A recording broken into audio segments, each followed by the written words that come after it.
Hey, everybody, welcome to the Addiction Unlimited podcast, where you get to learn everything you want to know about addiction and recovery.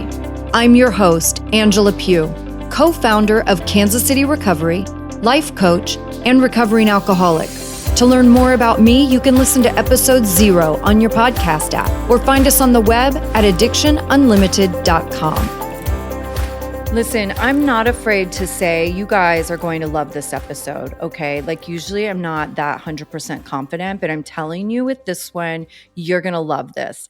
So we have Jill O'Boyle on the show today, and we are going to talk about some pretty amazing things. Jill, thank you so much for coming on and having this conversation with me. This is so exciting. Thank you so much for having me. So why don't we start with just take a minute and let everybody know a little bit about you and what you do. Yeah, so I am a high performance coach. I'm an author and motivational speaker, and I help high achievers, usually they're mid to senior level managers, who just helping them to unsubscribe from the hustle, the burnout mentality, and just rise up and find freedom. You're such a natural fit for my audience too, for exactly that reason, because we are like high functioning, high achieving, go-getter people. And we do get caught up in all of those things. But I really want you, I love that you said find freedom. And I want you to explain what you mean by that. Yes. So my story, I always say a coach always has a story, right?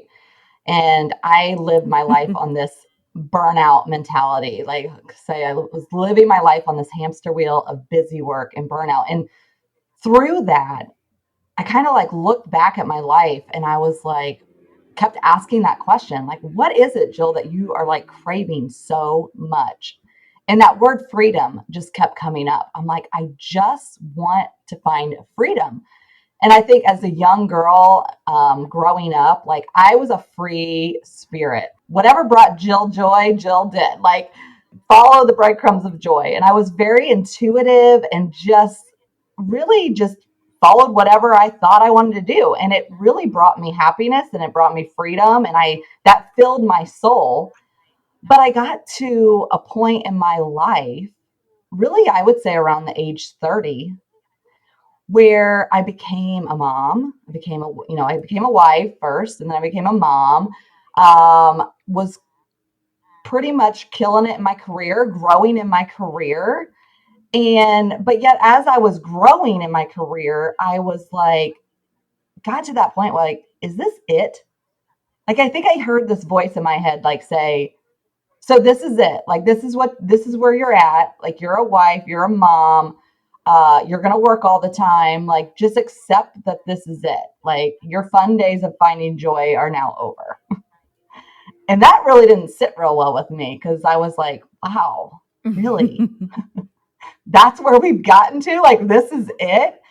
And I hate to say it, but I really got stuck there. And I started accepting these lies and these beliefs in my head. And that really formed some really unhealthy patterns, lifestyle. And so I am so passionate about helping women to find this freedom that they're looking for and really diving in deep with my clients to say, what is it? What's freedom mean to you? Like, what is the life that you're craving? And why are we staying in that hustle mentality? Why are we staying in this burnout mentality? What is it that you really want to get? And let's go get it. And so it's like an unpacking of just really, what does freedom mean to you? And it means something, I think, differently to everybody, but yet similar. They just want to live their life and be who they are. That young girl inside wants to come back out. Yeah, so true, because you talk yourself out of so many things. And Oh, yeah. I know for sure I hear this with my clients a lot, and I catch myself still doing it, and I've done a ton of mindset work and all that stuff, but these are things that are pervasive, like that you don't just work on something one time and it's solved and you can move on with your life. Like Right. all of these things are stuff we have to work on ongoing basis, right? So I even still catch myself doing it where I'll think, oh, I want to do XYZ, whatever the thing is. And then I'll immediately kind of talk myself out of it. I'll go, oh, I want to do that. And I'll be like, well, maybe not. Maybe that's not the right thing. Maybe it's not the right time in my career, right? And those rationalizations and justifications are very valid. because they are about like, I don't have enough time or I can't afford it. Like that stuff is valid. And that's what makes it feel so real. At Exactly. the same time, you have to be so mindful that your brain is going to, that inner critic, as we say, right, is Hmm. going to try to talk you out of things because it's going to be hard, which means it's going to be uncomfortable. And your brain does not like to be uncomfortable. No, it does not. Yes. Yes, our inner critic loves to just come up. It constantly wants to focus on all these negative things or remind you of your past, right? I always say when you're really trying to find that freedom, you really are craving that. You're wanting to get back to where a time in your life where you probably felt the fullest, like felt like you were just living your best life. But this inner critic comes back and whispers softly, like, "Oh no, like you can't have that life, or you can't do that, right? Like just exactly what you were saying, like you're not good enough, like or you're just a mom, or you're just a wife, or you're just a project manager. I spent most of my career in project management. Like, why do you think that you would deserve something like that? These lies that are like in our head, and if you don't catch it, really to understand, like, is this the truth or is this a lie? Like, what is it saying that I'm not good enough? Well, let's question that, because you know what? I've done difficult things in my past and I was able to navigate through those very well. So why would this one be any different? Like, how do I not know if I don't try? As I said before, like I'm a very intuitive woman, and I still am. I just kind of lost that. I think it's something that you got to get in the habit of, like quieting the noise around us. Like the world is so loud. And so, like, getting in that state of mind where you can find time to just be still and, like, really ask yourself, like, what are the voices that I'm hearing? Like, what is always coming up? And how do I know if that's like a truth or a lie? Because it's a battle between your like heart and your mind. And it's like usually you're gonna see something and you're gonna be like, ooh, I want to do that. Like, oh, that trip that I just saw, like I want to do that. And like your heart says yes. And then like 5 seconds after your heart says yes, your mind says, are you crazy? Like you can't go on that trip. You have no money, like blah, blah, blah, blah, blah, right? So like tap into like that, what your heart desires. Cause I think when you can tap in and start living your life like truly to like what your heart is desiring, like that's where you'll find the freedom. Like you got to get out of your own way. You got to get out of your head. Yeah, travel was one of the first things, it was probably the first thing that I spent a lot of money on that was really scary Mm, to me. And many years ago, exactly what you said. Like, I remember going, oh my gosh, I so want to do this. I so want to go on this trip. And then immediately it was like, you can't afford that. Like, how are you going to pull that off? Right. yeah. And I just thought, let me break this down in little pieces, right? Which of course is how I coach too. Like, let's make this small and achievable. And that's exactly what I did. So it's like, Yep. okay, well, maybe I'll just research it and see what would that look like? What are my options? Like, Mm, is it $10 million or $1,000? Like I didn't even have that information. I was already talking myself out of it and telling myself I couldn't afford it. I didn't even know how much it cost. yeah. So it's so crazy how it works. And I ended up doing that trip and it was so freaking scary, like hitting the buy button, and going, okay, I'm Right. committing to this. This chunk of money is coming out of my account. I was so freaked out on so many levels, but I knew I wanted to do it. And it was a Yes. game changer. It really was. Taking that action and doing it was a game changer. And Hmm. that's what really started my passion for travel, was the one time just challenging myself to do it despite the inner critic. Yes. Oh my gosh. It's so powerful. And I always say, like, when your fear is the loudest, because I think inner critic and fear go together, right? That's really what the inner critic, like what it's doing, our minds only know like what it knows.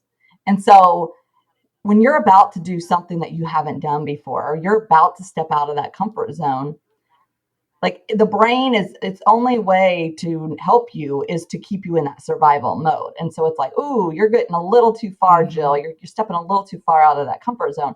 And so I always say, like, when your fear is the loudest and that inner critic is the loudest, like tune into that, because it's usually meaning that you're about to walk into something great.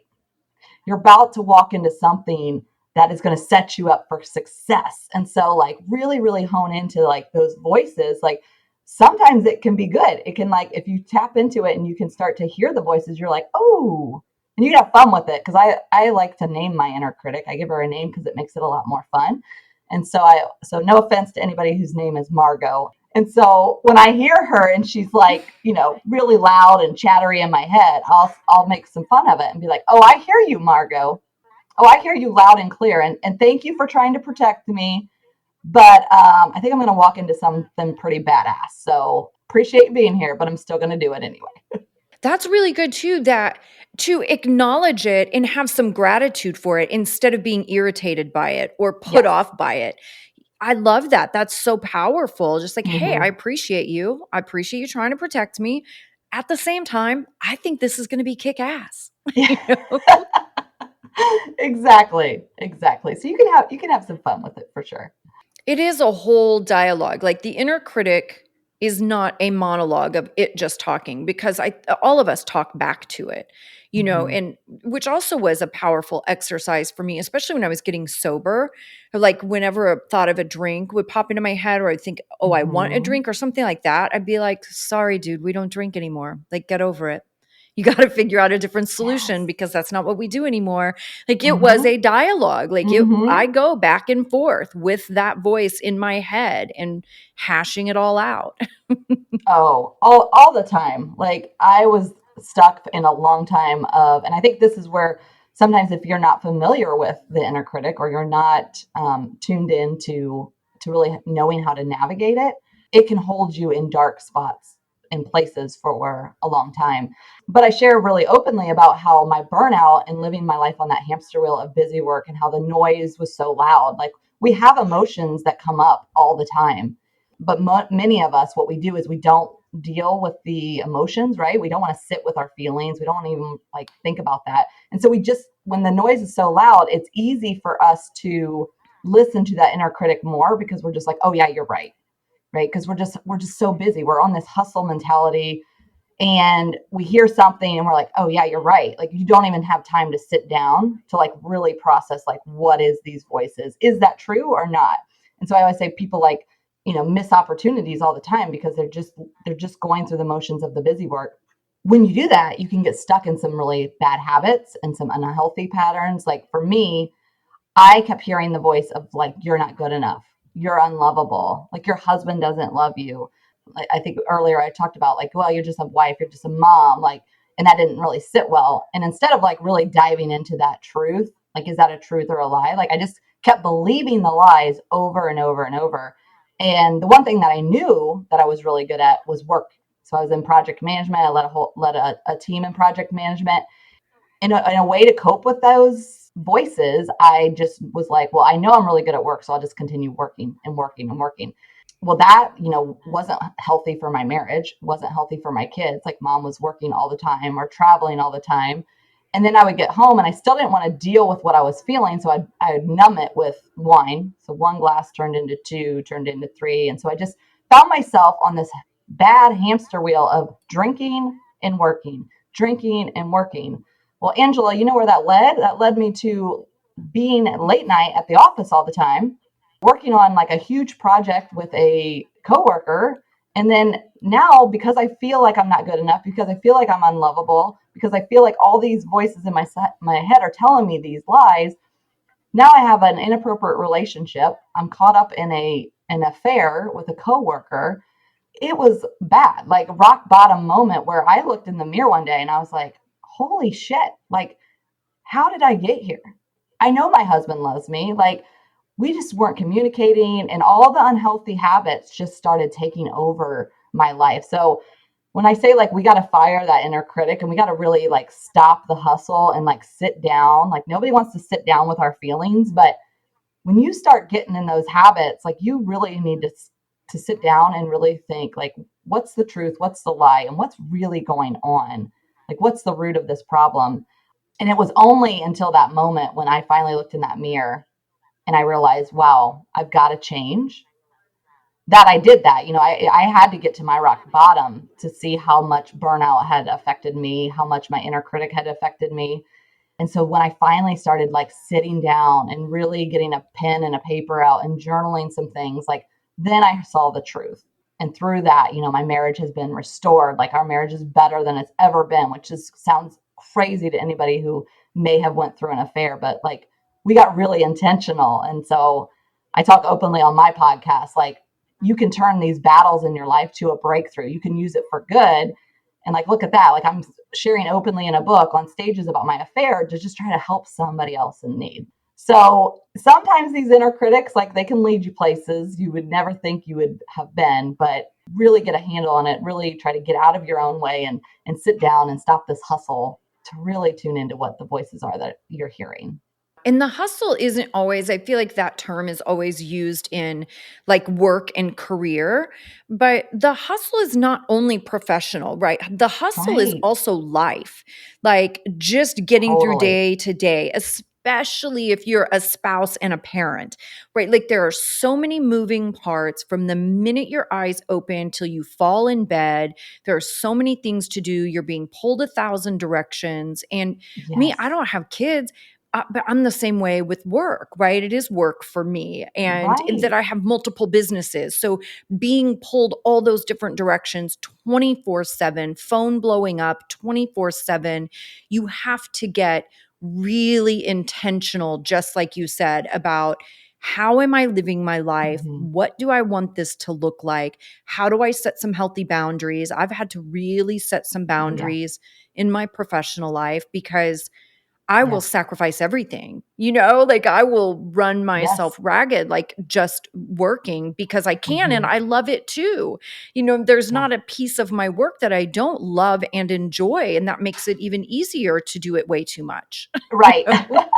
I'm totally with you on that because I'm the same right now with my new, with coaching and leaving project management. It's like I have to make sure that I'm intentional about it because like I can find myself back in that trap of burnout again. But I think there's just something different when you truly find your purpose and it lights you up and you have this passion like I do right now and you do too. I can see it. Like it is easy to work all the time when you love what you do, but there's that fine line to be intentional about just making sure you don't cross that.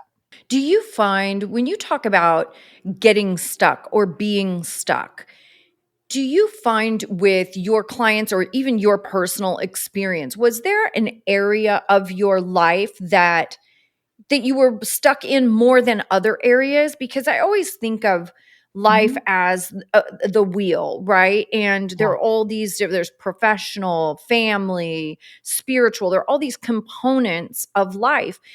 Do you find in your experience or with your clients that people get more stuck in some areas than and thrive more often in other areas?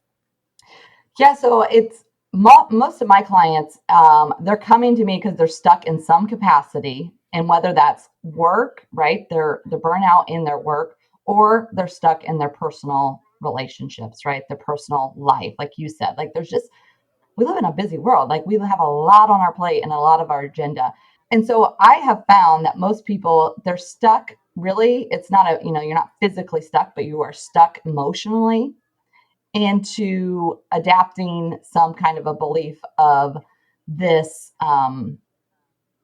like you've accepted the lies. And I think it goes back to most time what I find with my clients, it stems from this sense of people pleasing and perfectionism, and it's this constant battle where they find themselves stuck is because most of the time they're high achievers and they're contributors, so they thrive when people say, hey, would you help me with this? And they're like immediately they're like, yes, I'd love to help you, because that fuels their thing. Like they feel like they're being helpful.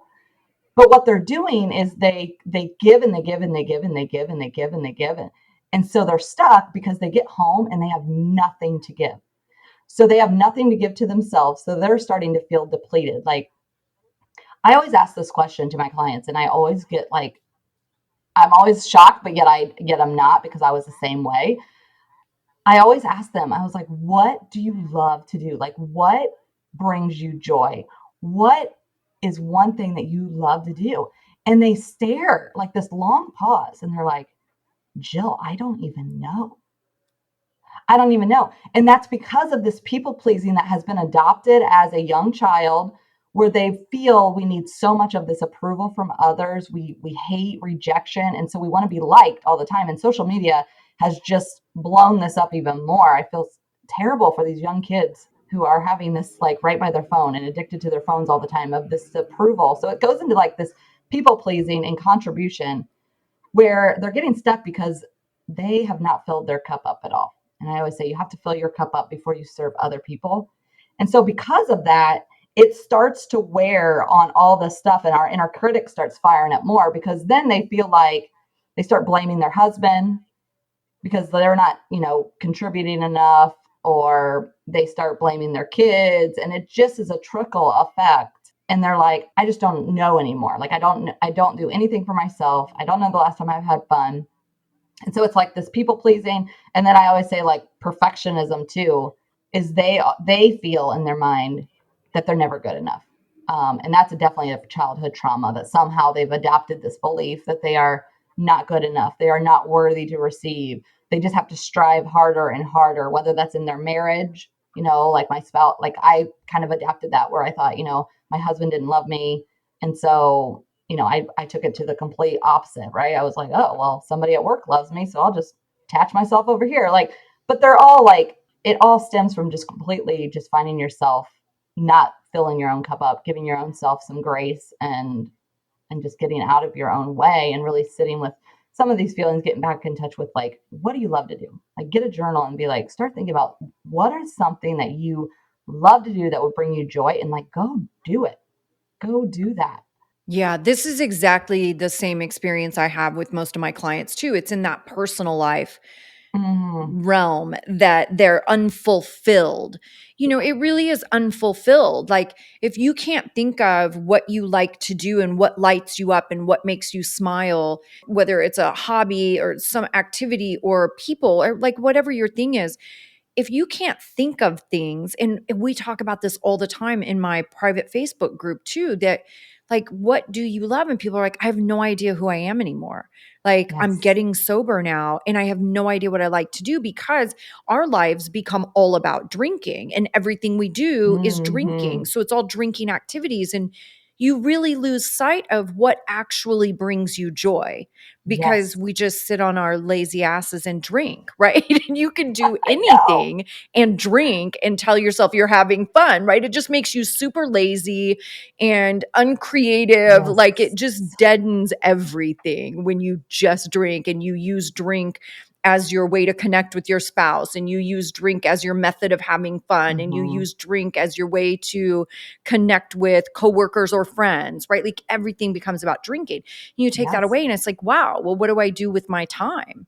And you just end up having this huge void and this huge piece of Hmm. your life that's so important that's completely unfulfilled.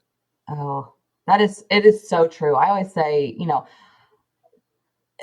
like when you're drinking, you're basically robbing your creativity. It's stealing that creativity, like that inner child that like you said, like love to do some things, and you can't even like function. You don't even know what you love to do because whatever you were doing, you were just going out and drinking. Like I remember when I was in that season of my life, like that's every weekend consumed. Like, where are we going? Oh wait, do they have alcohol? Let's make sure they have the drinks there, like drink specials, happy hour. Like, yeah, it just consumed you where you're organizing your friends, and you're like, are we organizing to have a good time, or are we just organizing to go drink? And so it can really take over your entire life. I love to do an exercise with my clients that really taps into that inner child, because I always say, like, whatever you love to do at like 8, 9, 10, like you probably still love to do that now. And when I started like really reflecting on that, like at a young age, I went to school and what my degree was in communications. Like I've always loved talking. I got in trouble a lot in my classrooms because I love to talk. So I always had something to say. And I always knew at a young age, I was like, I love to talk and write.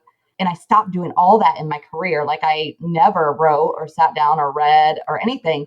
And so when I got back into that and I made myself sit down and I started like putting pen to paper, and I was like, wow, I have a lot to say here.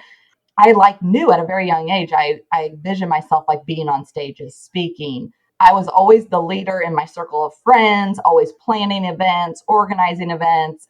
So I started to get that vision back again. And I was like, oh my goodness, like this is definitely what I'm called to do. Like I can use like my mess now as my message. I can go on stages. I can help, I can still use my people pleasing and my contribution. Like my why in life is to contribute to others. Like now I can use that for good. I can use my story to speak and be on stages. Like who would have known, right? I always think purpose is so funny. We can find our purpose sometimes in our mess, sometimes in our battles.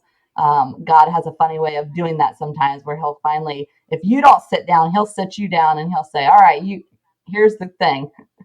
And sometimes you might hear that and you're like, I remember when I like heard those voices and I'm like, all right, you want me to speak openly on social media, on stages, in a book, and talk openly about having an affair. Like my family knew, right?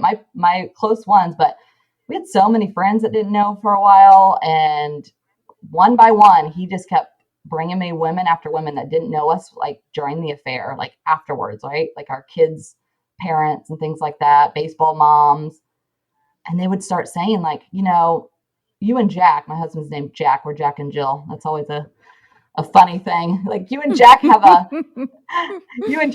great marriage. Like you guys are so happy. Like, here's the deal. Like, here's what's going on in my marriage and da, da, da, da, da. And that's when the light bulb started coming off. It's like, I need to be openly sharing this, not just like one by one, but like there's women out there that need to hear this, like to help them with whatever it is that they're going through, whether it's burnout, whether it's infidelity, like they're all tied together. And most importantly, how do I help these women find freedom? Like freedom from their past, freedom from yesterday, like freedom to go back and find that inner girl that's just dying, like you said, dying to be fulfilled again. Like break out of that chain and like find that passion that lights you up inside. Yeah. And I say to my clients through the same thing, like you're talking about going all the way back to being a kid which I did for sure, because I'm telling you, 8 for me was one of my best years. Like 8 was so good and so Yeah. much fun. But it's like you have to think back to before alcohol hijacked your life, right? Like, Yes. what did you like to do before everything started to revolve around drinking? Like, that's how you start to Yeah. get in touch with what does light you up or what you're curious about. Or Mm-hmm. also thinking, I had so many fears. I was so fearful of everything when I was a young person, certainly drinking person, my 20s. I was so painfully insecure. And Mm. I let fear hold me back from anything Yep. and everything. And in my sober life, I made a commitment to myself that I wouldn't do that. So now, as an older person, right, I'm 50 years old, and I'm thinking, like, what are some of these things that I thought about my whole adult life that I wanted to do or wanted to try that I haven't done yet? And I'm going to doing that stuff, Yes. like, Yay. because I'm not so fearful now. And this is what I want to do. And I've always wanted to do this. So that was another way that I kind of thought about it, is like, what are the things that have just been consistent thoughts and curiosities, and oh, I wish I could, or oh, I'd love to maybe do that one day. Like, what are One those day. things that have been over the Yes. course of your life that you've thought about and you've never taken action, and then start taking action and doing that stuff? Oh, absolutely. I always say that. I'm like, what is your someday? What is your someday and what is holding you back from doing it? Because Yeah. your someday may never come. So start working on it now. Like stop waiting. Ditch the fear, ditch the inner critic, and just like do it, because it will bring you so much joy if you just stop thinking, worrying, planning, like just do the dang thing. Yeah. So share with us a little how you started to rebuild your relationship Mm-hmm. after something devastating. And because although everybody might not be in the exact same position, we talk about this a lot in recovery too. Like, my details are not going to perfectly match every other person's drinking details. The details Yeah. are different. Where we can all connect is in the feelings. We all Mm-hmm. understand those feelings. We all understand what a rock bottom moment feels like, regardless of what the rock bottom moment is about. So Yes. for everybody, it might not be an affair, but it might be drinking and Right. having to get sober. And that might be the devastating moment in their relationship that they're having to face, That's because right. we do some pretty crazy things Yes. drinking too, there's a lot of dishonesty and deception and manipulation. So when you're in this situation Hmm. and it all comes out, I don't know how it came out, but you're Yeah. facing the repair of that. Share Yes. with us a little bit what that process was like. Yeah, that's a great question. So in that moment when it came out, came open, of course the immediate response there is defense and denial and all the things, right? The blaming. But the one thing I said, I was always good at communicating in my career. That's what I went to school for in college. But I was terrible at communicating in my marriage. Like there was just this fear that just like muted my voice. I wasn't speaking up for the things that I wanted in my marriage, that I knew I deserved. Like I just kept hiding. And so I always say the thing that changed really drastically for me was speaking my truth and owning my power. And so I say, stop talking and start communicating. Like there's a difference. Talking is it's just opening your mouth and letting words flow. Communicating is actually organizing your thoughts in a way that you wish others or yourself to respond or have an action, right? So, like, if you're suffering from alcohol, you probably have said many times, I've got to stop drinking. I've got to stop drinking. I've got to stop drinking. Well, that's just talking, right? What are you going to do about it? What are you going to change? What's the one habit that you can create? I always say habits are a result of the what we think about ourselves. So the things that we do is driven by the what we think about ourselves. But that's the great thing is we can change our habits. And so in my relationship, I realized I was doing a lot of just talking, a lot of blaming, a lot of assumptions, right? I assumed that he didn't love me. Well, our marriage, the reasons why I felt that was because my husband had a drinking problem. And I started thinking that everything revolved around drinking in our marriage. Like wherever we were going to go, it had to have beer there. Like if we were going to go to a family outing, well, if we're going to go to a park and we're going to go to a playground, like we're going to pack a cooler of beer and put it in our Yeti, right? Like we can't just have a family thing. And so I began to like, that was really boiling up inside of me. The fact that I thought, gosh, he doesn't love this family. He doesn't love me. Like all he cares about is he cares more about drinking than he cares about me. But of course, like I say, I talked about it, but I talked about it, guess when? When he was drunk or I was drunk, right? Oh, Yeah. so the anger would just boil up to the point that we're in, now we're drunk and now we're going to talk about this. Like that doesn't work. And so that cycle was like on repeat over and over and over again. And so the thing that we did was like, finally, it took me to hit my rock bottom for the affair to come out. That then he realized how much his alcohol was affecting our marriage. And then we just started openly, communicating. Now that took time. Like I was in a defense mode. I was like adamant that I needed the divorce, like moved out for a little bit. And it was in those moments of stillness and in the condo where the noise got quieter and I really realized like I don't want this. Like I really don't want I want to be with my husband. We just have to make some changes. So Mhm. he started showing me respect that he would be willing to let go of the alcohol. And when I could start seeing changes in him and then he also said like you've got to start communicating to me.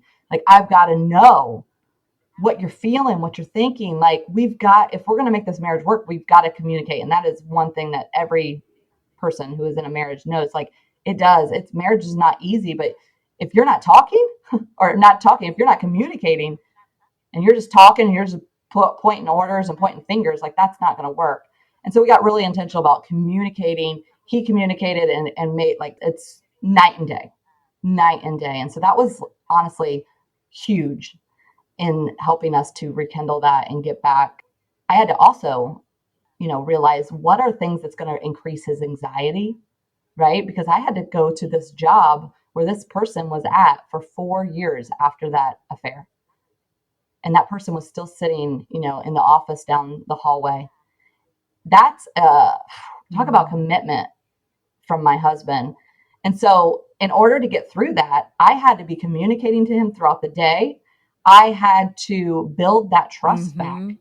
And so that meant setting boundaries for myself instead of working till 6:30, 7 o'clock at night. Like that would have fueled his anxiety. Like, is she really working or are they just doing something after work?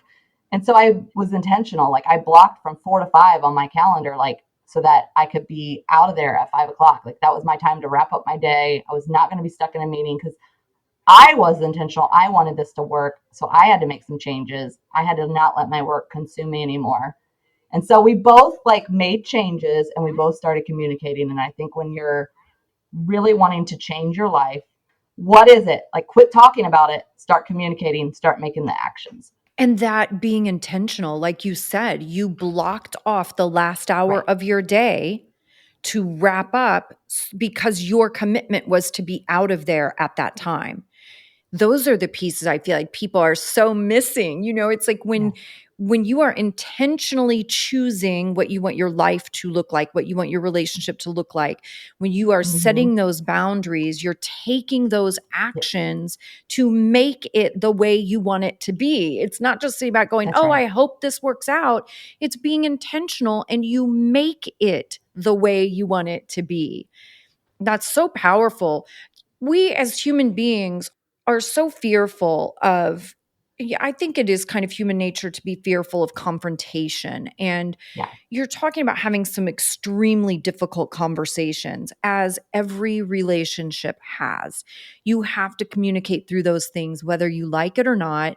Conversations are not always going to feel good, they're not always going to go well. Mm-hmm. And we get so wrapped up in the That's right. fear of it going bad and not knowing what to say and it ending up in a fight that we avoid. And all of that you said, I love too, Mm-hmm. because it shows also that you can be in this sort of rock bottom space and the end result does not have to be negative, right? Like you took that time and moved Mm-hmm. out and had that time and figured out like, oh, wow, wait a minute. I really do want to put this work in to stay together. I do want to be intentional about this. I do want to get through this and communicate about it. So just because you have a really devastating moment doesn't mean the end result has to be terrible. That's right. Oh yeah. Yeah. Sometimes you can take that and learn. I always say there's like a hidden gem there, right? In our Always. battles, in our storms, there's always a hidden opportunity. So there's either an opportunity or there's a lesson. And which one is it? What is it?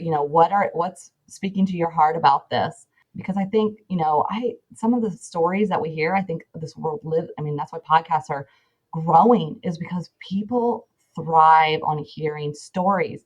The reason why is because it's relatable. We Yeah. find something, we're like, oh my gosh, that's so relatable. That's so me. That's why I created my podcast, was because in that moment of despair and where I felt all alone, because that's what the inner critic loves to do, is make you think that, oh my gosh, like you're everybody's going to reject you. Like you're just, you're the only one. Like, look how evil and of a person you are. Like, you call yourself a Christian and look what you're doing. Like, all these lies.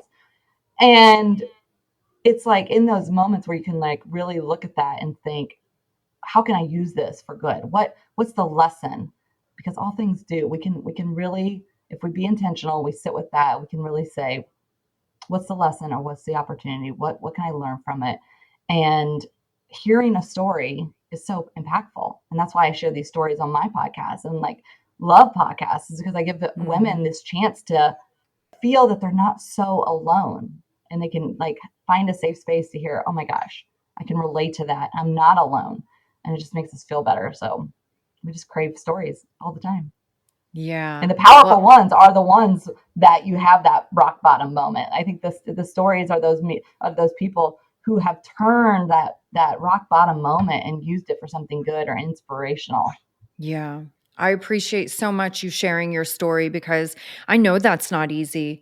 It's not easy to Mm-hmm. share things that you're not necessarily proud of and decisions you've made that you aren't Right. necessarily proud of that don't show you in the best light. It is hard to step up and share that stuff. But you're exactly right. It is Yeah. so important that we do it because there are so many people Yes. struggling with all of these life things. And we have to share our stories and let people know that you are loved and it's okay. And we're all broken and we can all be fixed, you know? Yes. Oh, I love that. Yes. I think being authentic is so powerful. Jill, thank you so Yes. much for coming on and doing this with me. I love these topics. I could talk about this all day. Likewise. Thank you so much. You've reached the end of another great episode of the Addiction Unlimited podcast. Candid and honest conversation about addiction and recovery.